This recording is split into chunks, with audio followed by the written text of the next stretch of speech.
Hi, my name is Jeff, and welcome to the Drop Zone channel. This is our very first episode, and my very first time on YouTube, believe it or not.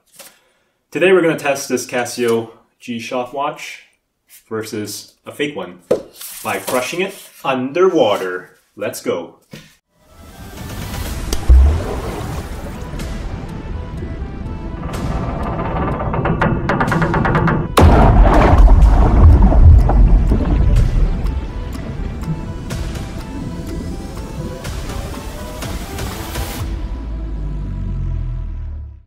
Alright guys, this is actually my personal watch. I've had this for many years, but I've worn it lightly. In fact, I don't think I've ever even dropped it underwater before. This is the model GA-110. It has a pressure rating of 20 bar, or a depth rating of 200 meters. But today we're going to go below that to see what the engineers chose as their safety factor. Then by the way, sorry for my ugly wrist hand. I'm not a fan of cream. We're going to compare it against this Chinese copy made by Burk. Let's unbox this thing.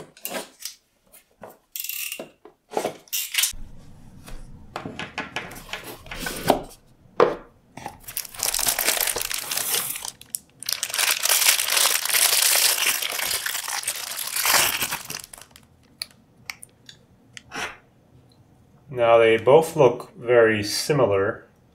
I'm not sure if you would call this a direct copy. You guys can be the judge below. I do have to say though, at a quarter of the price, it's actually not bad. But this wristband does feel very, very flimsy. I don't think it'll even last a year. Also, if you look closer, it's actually rated for 5 bar, which is about 50 meters, so at least they're honest. I guess we'll find out. Both of these watches have similar features. They have date, time, stopwatch, and a timer. And this isn't a watch channel, but I wanted to point something out that I noticed. Let me turn the lights down a bit. If you look at the backlight on the G-Shock, it's actually quite dim. You can barely see the time. But if you look at the backlight on the fake watch, it's quite good. In fact, I actually much prefer this backlight, to be honest. I'm not advocating going out there and buying a fake watch, but come on, Casio. You gotta step up your game. Unless they updated it recently. Mine is pretty old, so if that's the case, I take it back. So to conduct today's test, I've gone ahead and built this pressure rig using parts from my local hardware store. In all seriousness, kids, don't try this at home. Now, it might not look like it. Thank you very much. But I actually have 2 decades of experience designing pipeline inspection robots that operate in pressurized environments all around the world. I was always curious about the deep ocean and the crushing effects of hydrostatic pressure, and wondered, how would objects behave as they sank to the bottom? So I designed and built this chamber from scratch, and this was the result. Now you might be wondering, isn't this a bit overkill for a watch test? Maybe just a little. Inside the chamber, you'll find 2 lamps, which should light up the inside like a Christmas tree, and a hydrophone to record sounds of implosions. For the first time ever, we can now see in 4K and hear in high fidelity what exactly happens to an object when it drops into the ocean abyss. This project wasn't all a bed of roses though. During the testing phase, a vendor-supplied sight glass fractured due to the internal stress caused by the extreme pressures. With the project already over budget and behind schedule, I did what any other sensible person would do. Throw more dineros into the fire. And it worked. And now I'm broke, which is part of the reason why I'm using my personal watch. Please subscribe.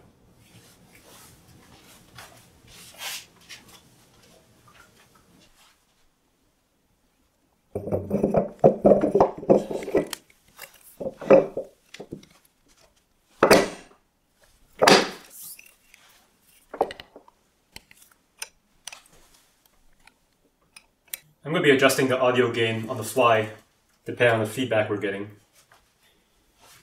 Here we go.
For a first crack at it, the footage actually turned out better than I expected.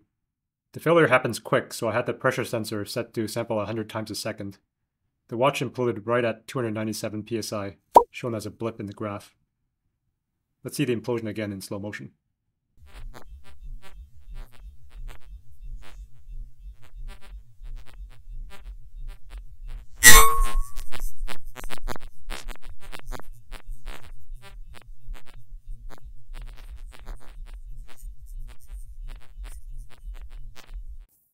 The front mineral glass completely caved in.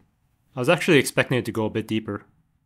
The pressure rating was 20 bar, and it made it to 20.5, so I guess it's a pass. Now let's see how the fake watch compares.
Okay, that watch was not very happy.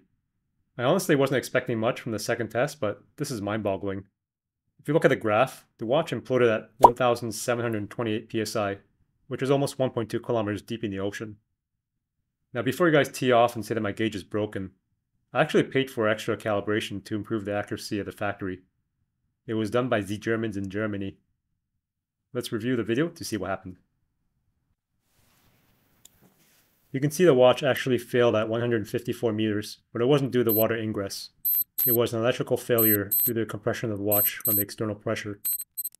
We can confirm this from the data and the visual shown here at the point of implosion, when you see the watch enlarge as it relaxes and the pressure inside equalizes with the pressure outside.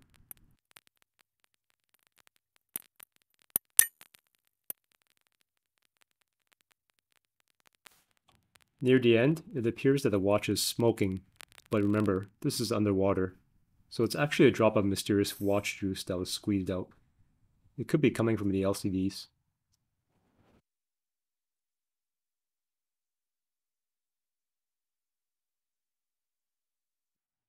For a $30 copy, I'm actually impressed. But why did this watch implode at a depth 6 times deeper than the G-Shock? Let's do a quick engineering forensic analysis to find out.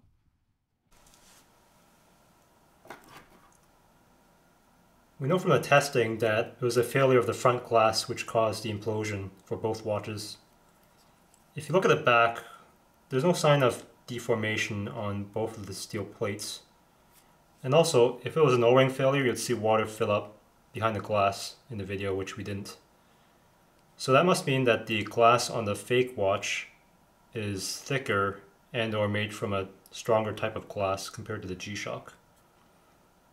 Let's pry some glass shards out to take some thickness measurements.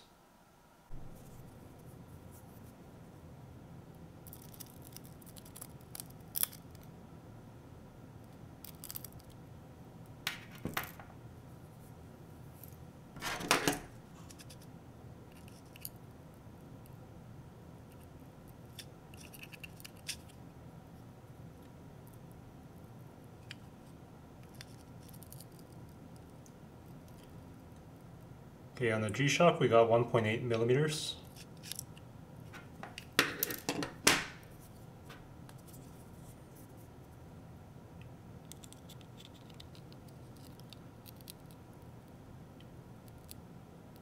Okay, I'm gonna have to use the big tool here.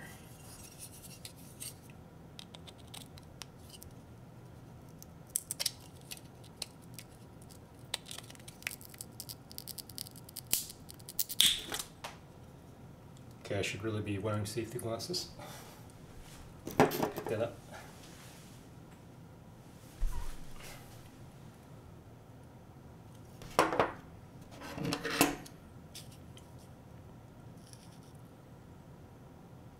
On the fake watch, we got 2.54 millimeters. So it's a bit thicker. I was about to throw these watches in the bin, and then I had the thought. Somebody out there might want these lightly used, imploded watches. If anyone is interested, type in the word first dibs below, and I'll send them out. Heck, I'll even throw in a sticker.